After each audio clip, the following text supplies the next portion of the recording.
Hello बच्चों, कैसे हो आप लोग। अभी हम बात करेंगे पिछले टॉपिक जो हमने सेट्स किया था उसमें कुछ पोर्शन हमने कवर किया था और उसी को आगे हम इस वीडियो में कंटिन्यू करेंगे क्योंकि ये मैथमेटिक्स का शुरुआती के चैप्टर है जो आपको जेई मेंस में बहुत काम आने वाला है और साथ ही साथ आप बोर्ड एग्जाम्स दे रहे हैं, चाहे वो स्टेट बोर्ड्स हो या सीबीएसई हो या कोई और बोर्ड्स हो, तो आपको वहां पर काम आने वाला है। उसके पहले ये मेरा चैनल है सौरभ सुमन आईटी कानपुर। अगर आप इस पे नए आए हैं तो आप इस चैनल को सब्सक्राइब कर सकते हैं।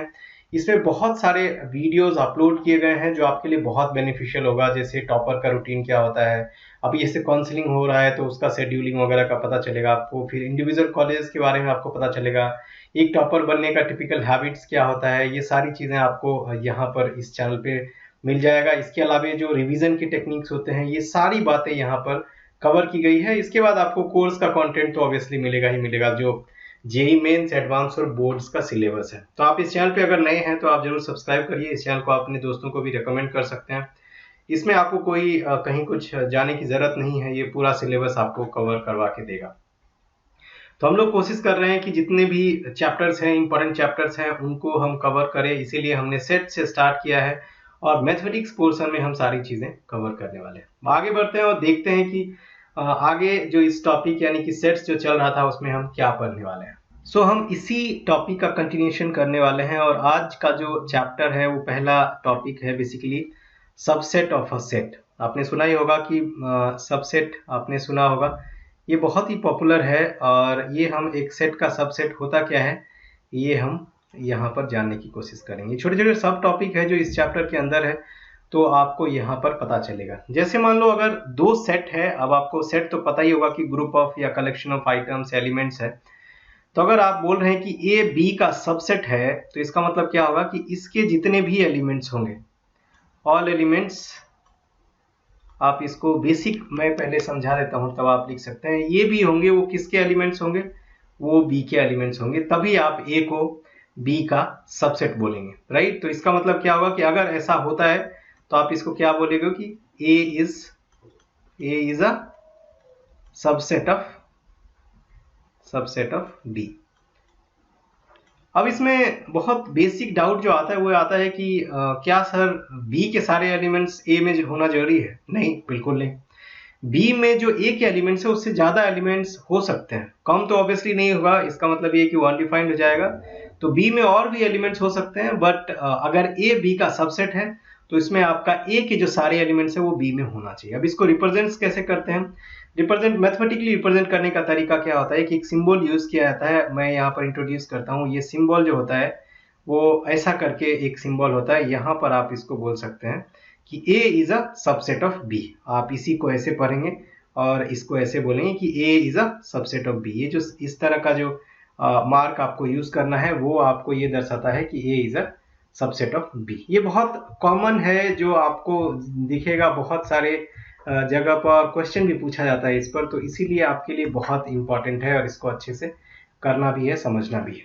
इसको दूसरे तरीके से भी लिख सकते हैं या आप ऐसे भी लिख सकते हैं कि, या ऐसे आप लिख दीजिए, और अगर आप लिखेंगे तो आप ऐसे यू उल्टा घुमा घुमा सकते हैं। अल्टीमेटली कहने का मतलब ये कि ये जो ओपन वाला एरिया है वो जो जिसका सबसेट होता है, जैसे इस केस में ए बी का सबसेट है तो ये जो ओपन एरिया है वो बी के साइड होगा और ये जो क्लोज एरिया है वो ए के साइड में होगा। मतलब ए को थोड़ा सा इन्फीरियर दिखाया है कि आपका ए में जितने भी एलिमेंट्स है वो बी में तो मिनिमम होगा ही होगा, और इसको दिखाया है सुपीरियर। सुपीरियर मतलब इसमें जो है ज्यादा एलिमेंट्स होंगे। तो इसीलिए, और आगे चल के हम इसी को, जैसे इसको सबसेट बोलते हैं इंफीरियर को, आगे चल के हम ये भी पढ़ेंगे कि सुपीरियर को हम सुपरसेट बोलते हैं, राइट, सुपरसेट। ये टर्मिनोलॉजी है जो मैथमेटिक्स में यूज होता है पर्टिकुलरली, और ये आपको यहाँ पर जानने को भी मिलेगा। इसके अब बहुत सारे एग्जाम्पल हो सकते हैं, राइट। अगर आप इस तरह से रिप्रेजेंट करते हो तो इसके कुछ पहले मीनिंग देख लेते हैं कि इसको किस तरह से रिप्रेजेंट करते हैं। कि आप अगर इस केस में अगर आप मानते हैं कि ए बी का सबसेट है तो ए के सारे एलिमेंट्स बी में होने ही होने चाहिए। दूसरा ये है कि अगर आप ये भी बोलते हैं कि ए अगर सबसेट है बी का तो बी को क्या बोला जाएगा, बी को बोला जाएगा सुपरसेट। तो ये भी टर्मिनोलॉजी आपको याद रखना है कि सुपरसेट क्या होता है और सबसेट क्या होता है। तो सुपरसेट इस केस में आपका हो गया बी और सबसेट क्या हो गया, ए। बड़ा सिंपल है। अब इसके एग्जाम्पल बहुत सारे हो सकते हैं, आप कुछ भी इमेजिन कर लीजिए। जो आपका ए, जैसे अगर आप ए मानते हैं फॉर एग्जाम्पल, और ए में मान लीजिए आपने लिख दिया 2 4 6, राइट, और बी हो गया फॉर एग्जाम्पल, तो बी में अगर मान लीजिए है 2 4 6 8 10 12, इस तरह से अगर एलिमेंट होगा तो आप देख सकते हैं कि जो 2 4 6 है वो बी में मिनिमम है। इसका मतलब ये क्या बोलेंगे, इसका मतलब बोलेंगे A is a subset of B, right. आप यहाँ पर इसको ऐसे भी बोल सकते हैं। दूसरा, अगर बहुत ज़्यादा और ज़्यादा इलेबोरेट करके आपको लिखना है और ज़्यादा एग्जाम्पल देखने हैं तो आप और भी एग्जाम्पल ले सकते हैं। जैसे अल्फ़ाबेट वाला एग्जाम्पल ले लीजिए, वो सेम ही हो गया। एक और एग्जाम्पल मैं बोल रहा हूँ कि x is such that x, इसको बोलेंगे कि आप इसको कुछ भी बोल लीजिए कि x is such that x is an odd number है ये, और number, and x is less than 6। ये हो गया आपका a। और b अगर मान लेंगे तो b भी आप ऐसा मान लीजिए कि x is such that x is N odd number, और इसमें आपको ये करना है कि इसमें and x is less then 10। इसका मतलब क्या हो गया, ये बाय डिफॉल्ट ये जो है क्या हो गया, b का सबसेट हो गया। सिंपल। ये आपको ये जो इस फॉर्म में हम देखते हैं बेसिकली सेट बिल्डर फॉर्म में, आप इसमें भी आपको मिल जाएगा। बेसिकली अलग अलग तरीके से आपको मिलेगा, आपके ऊपर डिपेंड करता है कि आप किस तरह की इसको डिनोट करते हैं। अब हम बात करते हैं जो हमारे नंबर्स होते हैं, बहुत सारे नंबर्स होते हैं जैसे rational number, integer, complex number, इन सब में आपस में एक रिलेशन होता है सबसेट के टर्म्स में, हम उसकी बात करेंगे यहाँ पर। जैसे पहला केस क्या है, पहला ये है कि जो रियल नंबर होता है वो कॉम्प्लेक्स नंबर का सबसेट होता है। कॉम्प्लेक्स नंबर को किससे डिपेंड करते हैं, रिप्रेजेंट करते हैं, किससे, कैपिटल सी से करते हैं। तो रियल नंबर जो होता है वो सबसेट होता है कॉम्प्लेक्स नंबर का। इसको आप कैसे लिखेंगे, इसको लिखेंगे real number is subset of complex numbers. Simple है, आप नोटबुक में लिखते जाते हैं, आप इसको लिखते जाइए अपने नोटबुक में, राइट। उसके बाद दूसरा इसमें पॉइंट होता है कि अब जब हम बात कर रहे हैं कॉम्प्लेक्स नंबर की तो ये, और रियल नंबर की, तो इसमें रैशनल नंबर का कॉन्सेप्ट आता है। तो रैशनल नंबर को हम क्यू से रिप्रेजेंट करते हैं। रैशनल नंबर को हम बोलते हैं क्या, कि ये जो है वो रियल नंबर का सबसेट है। तो आप बोलेंगे कि रैशनल नंबर इज, आप ऐसे डैश डैश का मतलब होता है कि इज अ सबसेट ऑफ किसका, रियल नंबर का। आप ये किसका सबसेट होता है, रैशनल नंबर सबसेट होता है रियल नंबर्स का, राइट। आप इसमें नंबर्स लगा दीजिए। ये हो गया तीसरा।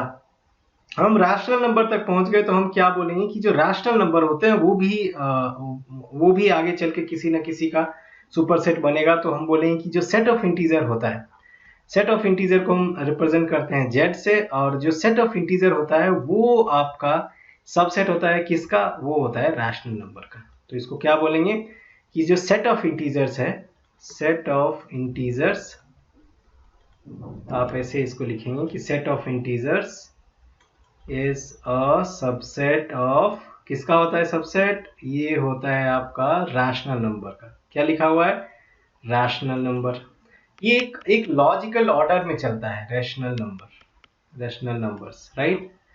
अब ये तीसरा हो गया, और एक जो चौथा और आखिरी होता है जिसमें हम बात करेंगे आपका रैशनल इंटीजर का, राइट। इसमें हम इंटीजर का बात करेंगे, और इंटीजर के बारे में बोलेंगे कि जो नेचुरल नंबर्स होते हैं जिसको हम n से रिप्रेजेंट कर सकते हैं, n से रिप्रेजेंट करते हैं मैथमेटिक्स में, ये सबसेट होता है आपका किसका, इंटीजर्स का। मतलब जो आप नेचुरल नंबर की बात करते हैं, वो नेचुरल नंबर जो होता है वो सबसेट होता है किसका, सेट ऑफ इंटीजर्स का। आप इसमें लिखेंगे सेट ऑफ इंटीजर्स। ये 4 पॉइंट आप याद रख लीजिए, और इसी को कंबाइन करके अगर आप चारों को नहीं रखना चाहते हैं तो आप लास्ट से शुरू करिए कि n is a subset of z। तो आप यहाँ पर लिखेंगे n is subset of z, नीचे से शुरू करिए, और z is a subset of q। तो आप ऐसे करके लिखते जाइए, z is a subset of q। अब Q is a subset of R। अब R क्या है? रियल नंबर, और real number is subset of complex number. तो ये आपको आपस में इसका सारा का सारा आपको एक रिलेशन मिल जाएगा। तो आप यहाँ से इसको अपने नोटबुक में मार्क करके लिख सकते हैं, स्टार लगा के। ये बोर्ड के लिए बहुत इंपॉर्टेंट होता है। n का मतलब क्या होता है? n का मतलब होता है natural numbers, right? Natural numbers. z का मतलब क्या होता है? z का मतलब होता है सेट ऑफ इंटीजर्स। ये आप लिखते रहिए। q का मतलब क्या होता है? q का मतलब होता है रैशनल नंबर। ये आपको काम आएगा, आप बाद में भी इसको यूज कर सकते हैं। रैशनल नंबर हो गया। r का मतलब क्या होता है? Real number. ये हो गया आपका रियल नंबर्स। और फाइनली सी का मतलब क्या होता है? Complex numbers. तो ये सारे नंबर आपको बाय डेफिनेशन क्लियर होने चाहिए। आप गूगल कर सकते हैं इसका डेफिनेशन क्या होता है। मतलब 9th-10th का है, उसके पहले भी ये सब चीजें पढ़ाई जा चुकी हैं। तो आपको ये चीजें याद रखनी है, और ये बहुत इंपॉर्टेंट है, खास करके अगर हम बोर्ड्स की बात करें और जेईई मेंस की बात करें। तो यहाँ पर भी कई दफा इक्के दुक्के सवाल ऐसा हो सकता है जो इससे रिलेटेड हो, राइट? तो आप यहाँ पर इसको देख सकते हैं। अदरवाइज बोर्ड वगैरह में तो ये डेफिनेटली पूछता ही है। कई दफा आपको इस पर ऐसे सवाल आ जाते हैं और आपको बोर्ड में वो करना पड़ता है। तो ये सारी जरूरी चीजें आप जरूर कवर कर लें, और इस पर एग्जाम्पल भी आप कर सकते हैं। बहुत सारे एग्जाम्पल हैं। तो सबसे जरूरी चीज है कि अगर आप मान लो एक जो प्रॉपर तरीका होता है, अगर आप उससे जाएंगे, आपको अगर इस टाइप की प्रॉब्लम को सॉल्व करना चाहिए। अगर आपको इस टाइप का प्रॉब्लम सॉल्व करना है, जैसे मान लीजिए अगर क्वेश्चन आ जाए कि प्रूव दैट, ये बोर्ड का सवाल बोलता है A is a subset of B. आप इसको कैसे प्रूव करेंगे? क्योंकि मैथमेटिकली इसका ऑब्वियसली प्रूवन होना चाहिए। तो आपको पता है कि इसके सारे एलिमेंट्स इसमें होना ही चाहिए। तो इसका मतलब क्या हो गया? इसका इनडायरेक्ट मतलब क्या हो गया कि अगर x कोई एलिमेंट है a का, ऐसा बोल सकते हैं। तो इसका मतलब क्या है कि x ये होता है कि if x is element of a then x is also an element of set b। इसका डायरेक्ट मतलब क्या है? ये। अगर आपको ये प्रूव करना है तो सबसे पहले आप ये प्रूव कर दीजिए। इसका मतलब ऑटोमेटिकली ये सच हो जाएगा। तो हम इसको सिंबॉलिकली कैसे लिख सकते हैं? आप ऐसे भी लिख सकते हैं कि आप यहाँ पर ऐसे लिख सकते हैं कि इसको ऐसे मत लिखिए, इसका मतलब कुछ और भी होता है, हम स्टार बना देते हैं। मैथमेटिक्स में हर एक सिंबल का एक मतलब है, तो कुछ भी नहीं लिखना है यहाँ पर। अगर आपको बोला जाए कि A is a subset of B, तो ये तभी होगा, इसको आप ऐसे लिख सकते हैं कि ये हो जाएगा इफ IFF। इसका मतलब क्या होता है? If and only if x belongs to a। आप इसे if and only if x belongs to a, that means x also belongs to b। मतलब ये है कि सीधा आपने ड्राइव कर दिया कि अगर ये है तो आपको ये तो सच होना ही पड़ेगा, राइट? इसीलिए ये बहुत जरूरी है कि आपको ये सब चीजें आना चाहिए। अब इसी का एक अपोजिट भी हो सकता है। अपोजिट क्या हो सकता है भाई? जैसे मान लो अगर इसको मैं 1 मान लेता हूं और इसको मैं 2 मान लेता हूं। अगर कोई बोल दे आपको प्रूव करने के लिए कि प्रूव दैट, हम PT लिख देता हूं, prove that A is not a subset of B, right? Not का मतलब क्या हमने बोला था? एक लाइन खींच देना। जो भी आप सिंबल यूज करते हैं उसके ऊपर एक तिरछा लाइन, जिसको फॉरवर्ड स्लैश भी बोलते हैं, ये आप खींच देंगे तो ये हो जाएगा नॉट का। तो ये कैसे प्रूव करेंगे? इसका मतलब ये है कि अगर कोई एलिमेंट A का पार्ट है, यानी कि A का वो हिस्सा है, सबसेट A का उस सेट में एलिमेंट है, तो इसका मतलब क्या हो गया कि वो तो डेफिनेटली B में नहीं होना चाहिए, राइट? इसका मतलब क्या बोलेंगे कि x is not element of B. If x is element of A, that means that x should not be element of B. तभी ये A जो है B का सबसेट नहीं होगा, राइट? तो आप इसको ऐसे भी मैथमेटिकली लिख सकते हैं। फाइनली आप यहाँ पर स्टार देके लिख लीजिए कि अगर A is not subset of B किसी को प्रूव करना है, तो आप क्या लिखेंगे? कंडीशन लिखेंगे if and only if x belongs to A, that means that x does not belongs to B। मतलब x A का तो एलिमेंट है बट B का एलिमेंट नहीं है, राइट? तो आप इसको सच दैट भी लिख सकते हैं, राइट? ये बहुत जरूरी है कि आपको समझना कि जब x जो है a का एलिमेंट होगा तो b का नहीं होना चाहिए, राइट। एंड दैट्स वेयर आप इसको ऐसे करके प्रूव पाएंगे कि एक जो सबसेट है, बेसिकली एक जो सेट है वो दूसरे सेट का सबसेट नहीं है, राइट। आगे बढ़ते हैं और आगे देखते हैं कि इसमें कुछ और भी टर्मिनोलॉजी होती है जिसको हम समझेंगे। जैसे मान लीजिए प्रॉपर सबसेट का मतलब क्या होता है, ये टर्मिनोलॉजी है कि प्रॉपर सबसेट अगर हम बोलेंगे तो उसका मतलब क्या होता है किसी सेट के लिए, proper subset of a set. तो अगर प्रॉपर सबसेट अगर किसी सेट का निकालना है तो उसका मतलब क्या होता है, राइट। ये बहुत जरूरी है कि अगर मान लीजिए एक सेट, मान लीजिए दो सेट ले लेते हैं यहाँ पर एग्जांपल के तौर पर, पहले एग्जांपल से समझ लेते हैं और फिर उसके बाद आप इसको फॉर्मुलेट कर सकते हैं अपनी लैंग्वेज में। दो सेट है ए और बी, राइट। सो ये बहुत जरूरी है कि अगर आप बोलते हैं कि बी जो है ये प्रॉपर सबसेट है ए का, प्रॉपर सबसेट का तो आपको मतलब पता ही चल गया, सबसेट ऑफ ए। अगर आप इसको ऐसा लिखते हैं कि बी अगर प्रॉपर सबसेट है तो इसका मतलब क्या है कि ए का जो बी का एलिमेंट है, इसका हम दूसरी तरफ से ये भी लिखेंगे कि ऑल एलिमेंट्स, मतलब जो भी मेंबर्स है, all elements of B, all elements of B will be what? Elements of A। इसका मतलब ये तो होना ही चाहिए भाई, क्यों? क्योंकि B जो है सबसेट है, मतलब इनके जितने भी एलिमेंट्स होंगे वो A के होंगे ही होंगे। दूसरी बात, जितने भी A के एलिमेंट्स हैं, all elements of A should not be the elements of what? Elements of set B necessarily। जरूरी नहीं है कि आपका सारा एलिमेंट्स जो होगा वो सेट ए का बी का मेंबर होना चाहिए। इसका एग्जांपल समझ लेते हैं प्रॉपर सेट का। जैसे मान लीजिए एक एग्जांपल में ये लेता हूं कि a इक्वल टू है 1 2 3, राइट, और b इक्वल टू भी क्या है 1 2 3। तो आप देख सकते हैं कि आप b को इसमें क्या बोल सकते हैं, a का प्रॉपर सबसेट बोल सकते हैं। बट एक और इसमें क्या है, एलिमेंट्स बराबर है तो आप बोल सकते हैं। दूसरा, इसमें आप देख सकते हैं कि a में मैंने क्या ले लिया, इसमें मैंने लिया 2 4 6 8, ठीक है, और b में क्या ले लिया, b में मैंने लिया 2 और 4 ही लिया। तो इसका मतलब क्या हो गया कि b जो है वो a का प्रॉपर सबसेट है। बट यहाँ पर देख सकते हैं कि b के सारे एलिमेंट्स a में है लेकिन a के सारे एलिमेंट्स b में नहीं है। यही मैं आपको समझाने की कोशिश कर रहा था। तो इसीलिए अगर आप बोलते हैं कि B is a proper subset of A, that means all the elements of B should be in A and all the elements of A should not be in set B necessarily। ये word use करना जरूरी है कि जरूरी नहीं कि सारे elements जो A के होंगे वो B में होंगे, राइट। तो इसका मतलब ये हो गया कि आपको उस केस में आप B को A का प्रॉपर सबसेट बोलेंगे, right.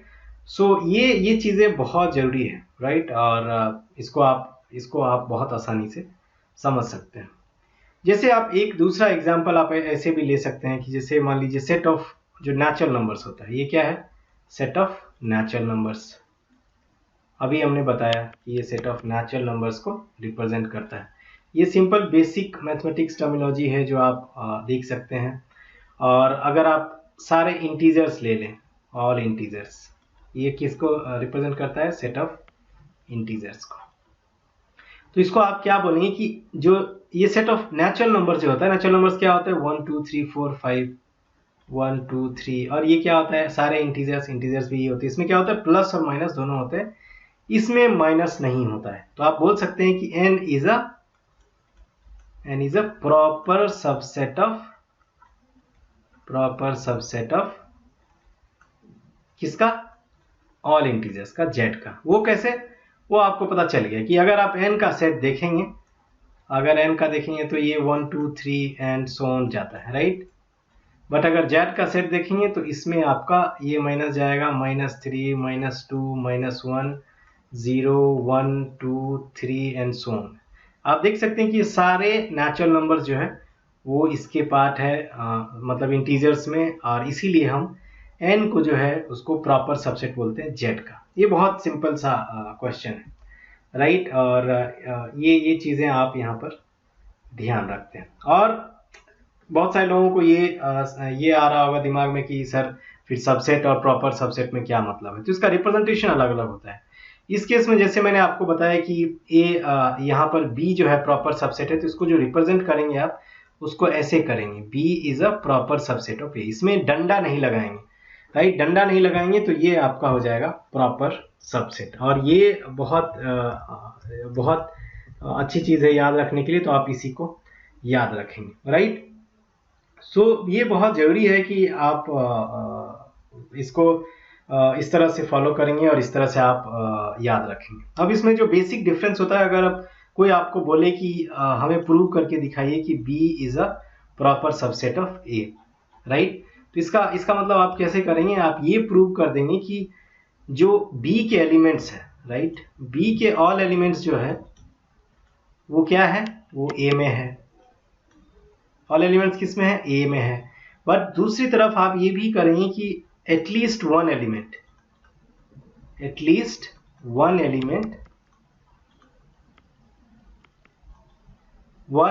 is not one element of what, at least one element of A is not there in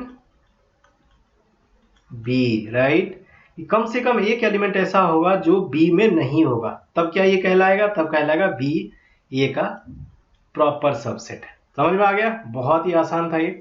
अब आप इसको आगे और एग्जाम्पल के थ्रू समझ सकते हैं, और भी बहुत सारे एग्जाम्पल्स होते हैं, आप वो लेकर के देख सकते हैं। बहुत बेसिक डेफिनेशन से हम आगे बढ़ते हैं और आगे हम देखते हैं नया टर्मिनोलॉजी, वो है बेसिकली पावर सेट, राइट। बहुत इंपॉर्टेंट टर्मिनोलॉजी है। अभी आपको इस सेट में बहुत ज़्यादा डिटेल्स है भी नहीं है और बहुत कुछ है भी नहीं, इसीलिए हम क्या बोलते हैं कि पावर सेट को या टर्मिनोलॉजी जो यहाँ डिफाइन कर रहे हैं, बस टर्मिनोलॉजी डिफाइन करके थोड़ा थोड़ा हम आइडिया ले रहे हैं कि ये कैसे होगा। उसके बाद आप ऑटोमेटिकली आप खुद से समझ जाएंगे, तो आप इसको कर सकते हैं। सो इसीलिए ये ज़रूरी है कि आपको ये समझना कि आपको कैसे डेफिनेशन को याद रखना है, ताकि आप उसके बेसिस पर क्वेश्चन आंसर कर पाए। अब क्या है कि कोई अगर सेट है, मान लीजिए जैसे ए सेट है, इसका एलिमेंट है 1, 2, 3, 4, राइट।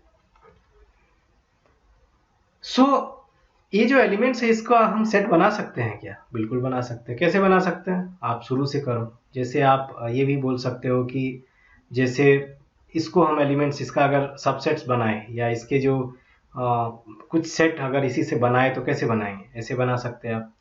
जैसे आप बोलेंगे 5 नल सेट, तो हर सेट का पार्ट होता है, ये हमने पढ़ा था। फिर आप एक को आप एक सेट मान लेंगे, फिर 2 को मान लेंगे, राइट, फिर 3 को मान लेंगे, राइट। सिमिलरली आप 2 को क्लब करके मान सकते हैं कि 1, 2 को आपने क्लब कर लिया, ये एक अलग सेट हो गया, और इसी तरह से आप बना सकते हैं। तो अब इसको क्या बोलेंगे, इसको बोलते हैं sets of sets.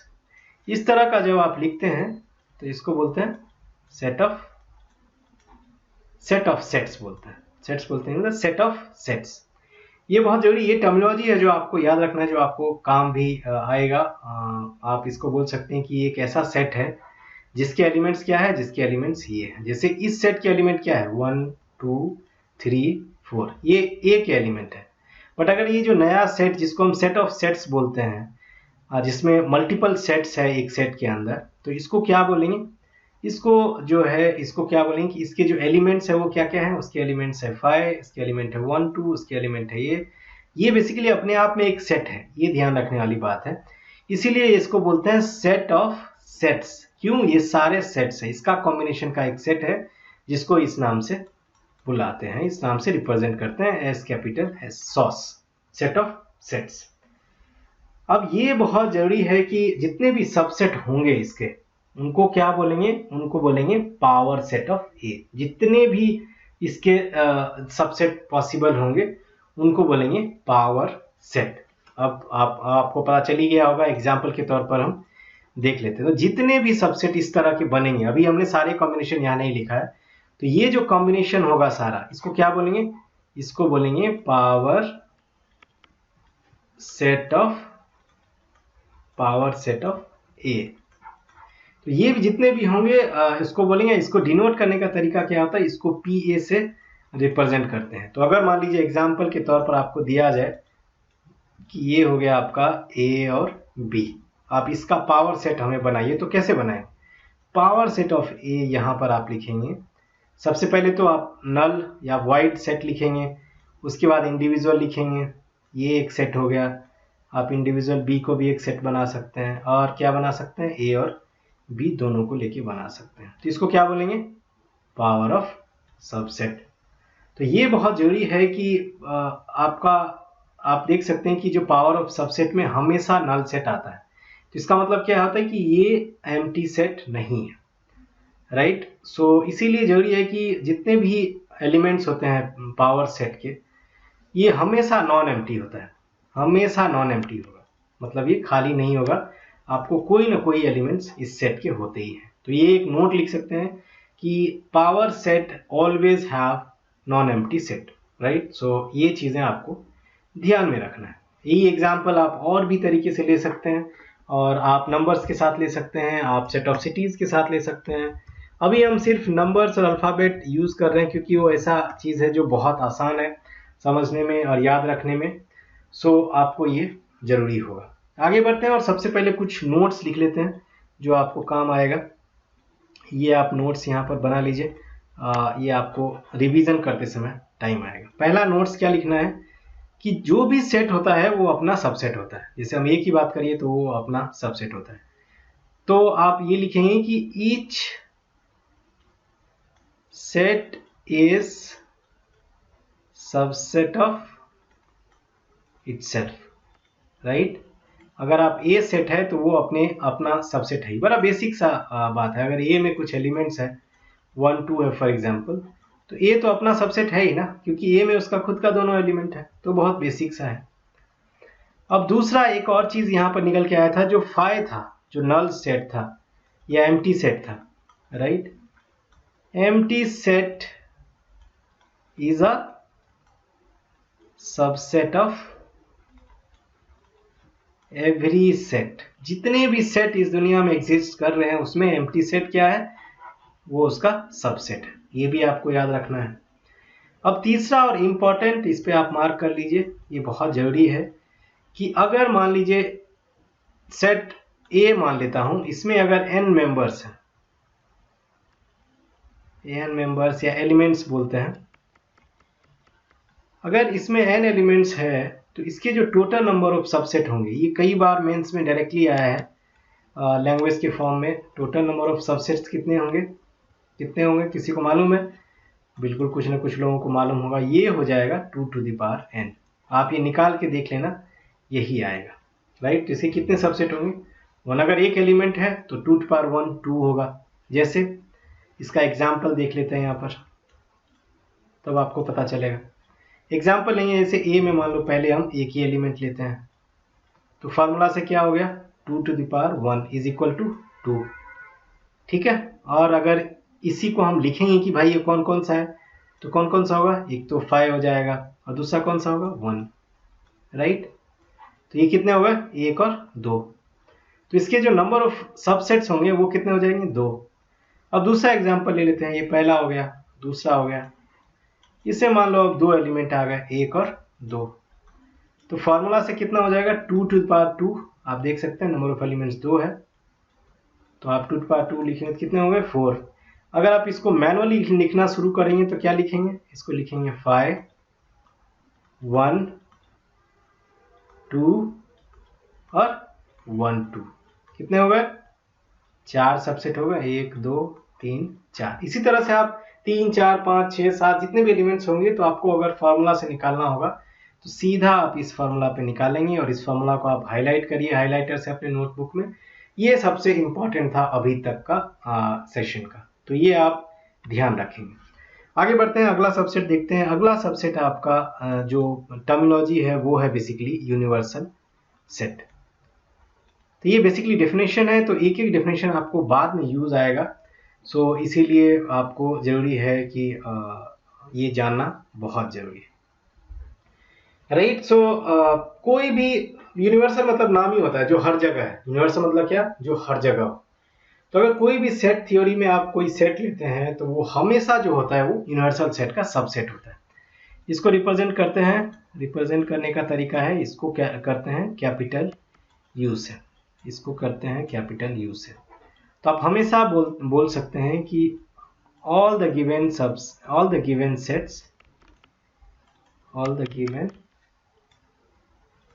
sets are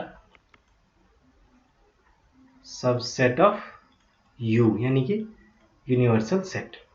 ठीक है, तो आप इसको आप कॉलन भी हटा दीजिए, काफी बार इसका मीनिंग भी बदल जाता है, तो सिर्फ आप U लिखेंगे, राइट। यहाँ तो मैं रिप्रेजेंट करने के लिए, सिंबॉलिक पर्पस के लिए लिखा हुआ। तो इसको क्या बोलेंगे, U को फिर क्या बोलेंगे, U को बोलेंगे यूनिवर्सल सेट।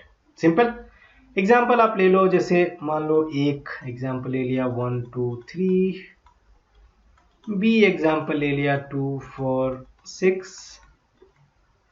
सी एग्जाम्पल ले लिया 3 5 7, राइट।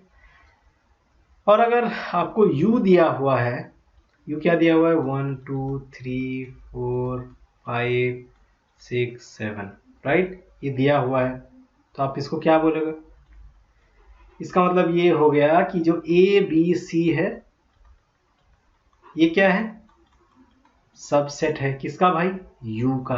क्यों, क्योंकि इसमें सारे एलिमेंट्स जो A B C के हैं उसको हम इनकॉर्पोरेट कर चुके हैं। तो इसको क्या बोलेंगे, फिर U को बोलेंगे यूनिवर्सल सेट, राइट, जो सारे सेट के एलिमेंट्स को कंटेन करता हूं।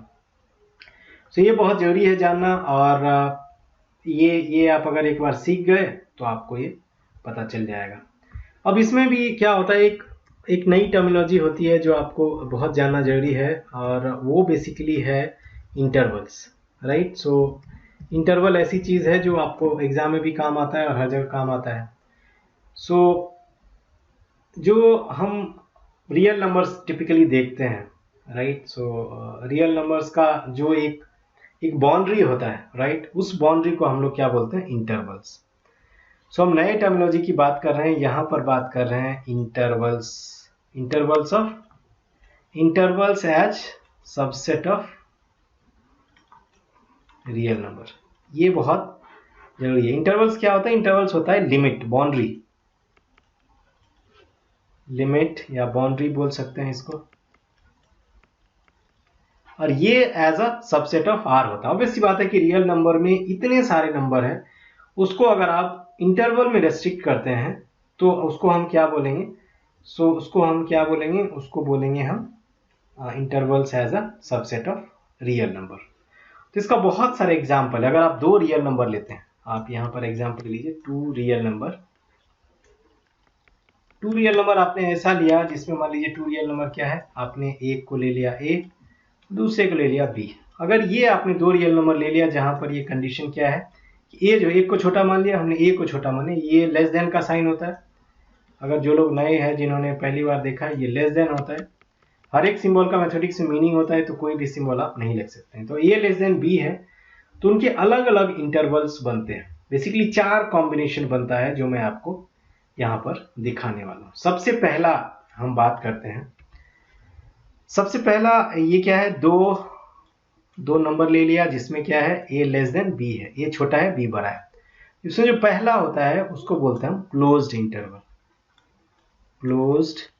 इसका मतलब क्या होता है भाई, अब क्या है कि जो आप बात करेंगे रियल नंबर का, वो इस पे मान लीजिए सारे रियल नंबर पड़े हुए हैं। तो क्लोज्ड का मतलब क्या होता है कि आपने दो बाउंड्री खींची जिसमें आपने दो लिमिटेशन लगा दी, और इस लिमिटेशन का पर्पस क्या है, इसको रिप्रेजेंट कैसे करते हैं, A, B। अब ये जो स्क्वायर ब्रैकेट यहां पर लगता है, इसका मतलब होता है इंक्लूडेड। ये आप ध्यान रखिए, कहीं भी स्क्वायर नंबर के आगे पीछे लगा हुआ रहेगा तो इसका मतलब क्या होगा, कि इसका मतलब होगा कि ये इंक्लूडेड है। कौन नंबर, ये बाउंड्री वाले, इसको बाउंड्री नंबर्स बोलते हैं, जिसको एक्सटर्नल मेंबर्स भी बोला जा सकता है। तो इसको आप मैथमेटिकली कैसे रिप्रेजेंट करेंगे, इसको आप ऐसे रिप्रेजेंट करेंगे कि क्लोज इंटरवल ए और बी का है। अगर आप ऐसे आपने लिखा है तो आप इसको बोलेंगे कि क्लोज्ड इंटरवल फ्रॉम, कहां से, क्योंकि ए छोटा नंबर है, ए टू बी। इसी को आप कैसे लिख सकते हैं, इसको लिख सकते हैं x is such that x belongs to क्या, रियल नंबर, और इसमें एंड या यहीं पर कॉलम भी आप इस तरह से लगा सकते हैं, और आप बोलेंगे कि x जो है वो a और b के बीच में लाई करते हैं, लेस देन इक्वल टू, और यहाँ भी लेस देन इक्वल टू। तो इक्वल टू का साइन आ गया, क्यों, क्योंकि ये जो क्लोज ब्रैकेट है उसकी वजह से इक्वल टू का आ गया। इसका मतलब a और b जो है इस सेट के अंदर इंक्लूडेड है। आप इसको क्लोज ब्रैकेट बंद कर दो, आप इस तरह से इसको रिप्रेजेंट कर सकते हैं। तो ये क्या हो गया, ये हो गया set of all real numbers, set of all real numbers. आप इसको अलग अलग तरीके से लिख सकते हैं। इसको मैथमेटिकली बोलते हैं लाइंग बिटवीन, मतलब इसके बीच में होता है, lying between a and b, जहां पर ए और बी क्या है, इंक्लूडेड, राइट। तो इसको हम क्या बोलेंगे, इसको बोलेंगे क्लोज्ड इंटरवल, राइट। अब आगे बढ़ते हैं और आगे बढ़ के देखते हैं दूसरा, जिसको बोलते हैं ओपन इंटरवल।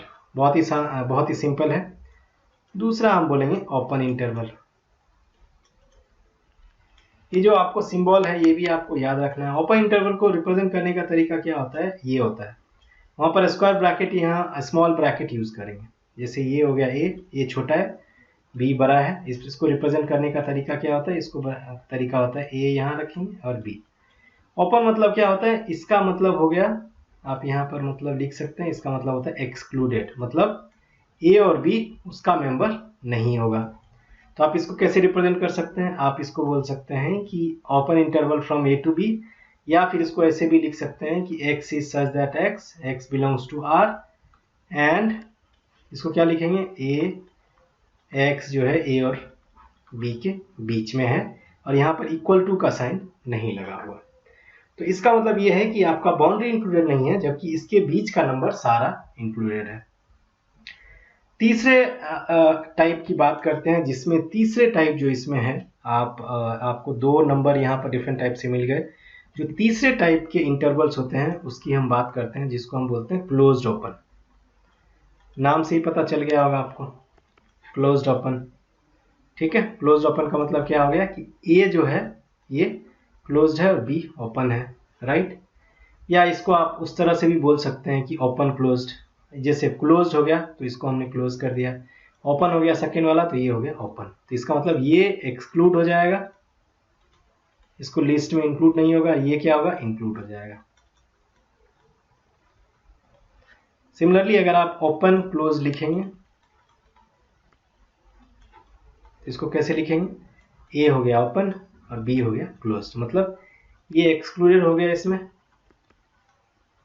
और ये क्या हो गया, इंक्लूडेड हो गया। सिंपल। तो ये आप देख सकते हैं। इसको रिप्रेजेंट कैसे करते हैं, आप इसको जो पहले वाला है इसको ऐसे रिप्रेजेंट करते हैं, ये अगर लाइन है तो पहले वाले को आपने क्लोज कर दिया, ये ए हो गया, और दूसरे वाले को ओपन कर दिया, ये बी हो गया। सिमिलरली अगर आप इसको दिखाएंगे तो इसको आप ऐसे दिखा सकते हैं कि पहले को ओपन कर दिया जो ए है, और दूसरे वाले को क्लोज कर दिया जो बी है। तो ये आप इंक्लूडेड है, ये एक्सक्लूडेड है। सो इसको आप मैथमेटिकली कैसे लिख सकते हैं, इसको लिख सकते हैं, अगर आप ऐसे लिख रहे हैं तो आप इसको ऐसे लिख सकते हैं, x is such that x belongs to real number, और इसको कॉलन के साथ लिखिए कि a जो है x जो है a के इक्वल टू है बट b से छोटा है, मतलब b इंक्लूडेड नहीं है। सिमिलरली अगर आप यहाँ लिखेंगे इसको तो कैसे लिखेंगे, x इज सच दैट ये x belongs to real number, और यहाँ पर लिखेंगे कि x जो है a को इंक्लूड नहीं करता है जबकि b को इंक्लूड करता है, क्योंकि आपका स्क्वायर ब्रैकेट b के ऊपर है।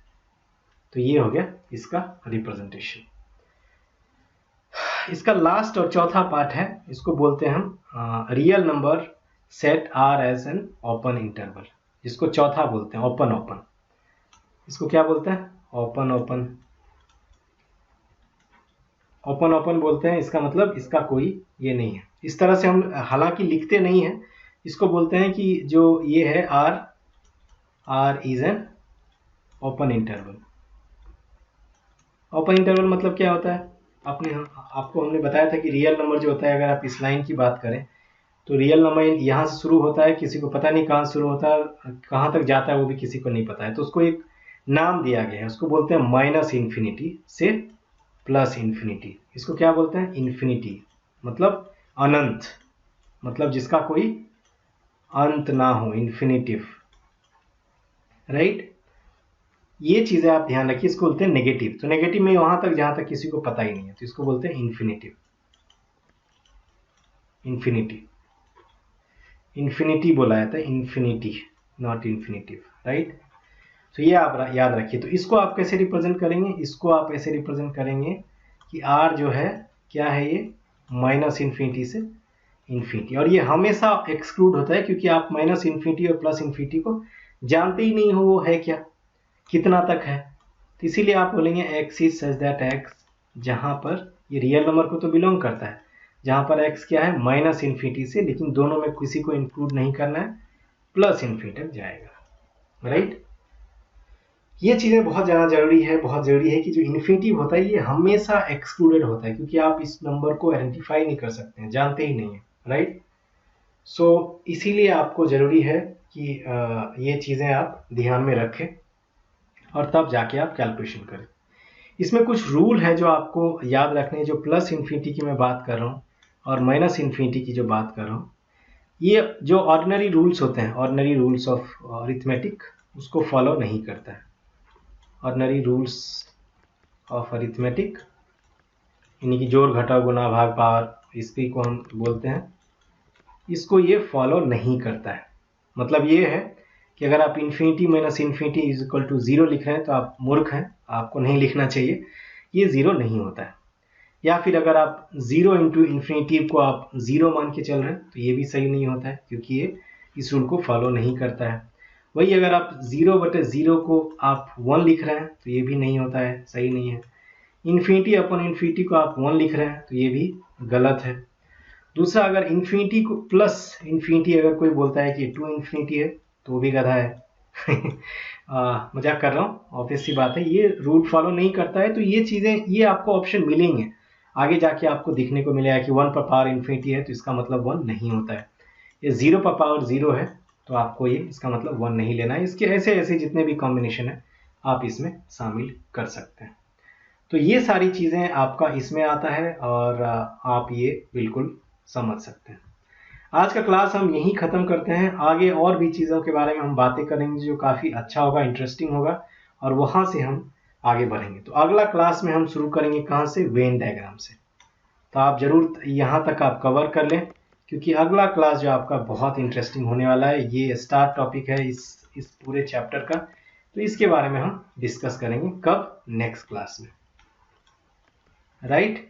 मिलते हैं अगले क्लास में, तब तक आप मेरे चैनल को सब्सक्राइब कर लीजिए, अपने दोस्तों को शेयर कर दीजिए, और आपको लगता है कि कोई वैल्यू एडिशन हो रहा है तो आप इस ज़रूर वीडियो को अपने दोस्तों के साथ, अपने फ्रेंड्स ग्रुप में या फिर व्हाट्सएप ग्रुप में शेयर कर दीजिए, फैला दीजिए। मिलते हैं अगले वीडियो में। Thank you so much.